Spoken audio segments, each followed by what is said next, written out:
রোশনাইয়ের অপমান কিছুতেই সহ্য করতে পারে না আরণ্যক। অন্যায়ের বিরুদ্ধে রুখে দাঁড়িয়ে সবার সামনেই উচিত জবাব দেয়, কিন্তু তারপরেই রোশনাই আর আরণ্যকের মধ্যে একটা মান অভিমানের খেলা শুরু হয়।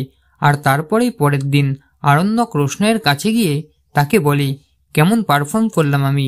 এই শুনেই রেগে যায় রোশনাই আর বলে, কি বলতে চাইছেন আপনি স্যারজি, আমি কি করলাম? তখনই আরণ্যক বলে, কে বলেছিল তোমাকে এমন একটা ড্রেস পরে পারফর্ম করতে? আমার কাছে একবার শোনার প্রয়োজনও মনে করনি? সাথে সাথে রোশনাই বলে, কেন স্যারজি, শুধুমাত্র আপনার জন্যই তো আমি এত কিছু সহ্য করে এখানে পড়ে আছি, আপনি কি সেটা জানেন না?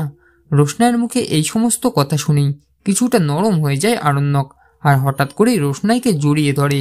আরণ্যকের এমন কাণ্ডে অবাক হয়ে যায় রোশনাই আর বলে, স্যারজি, এটা আপনি কি করছেন? ছাড়ুন আমাকে, বাড়িতে সবাই আছে, কেউ দেখতে পেয়ে যাবে।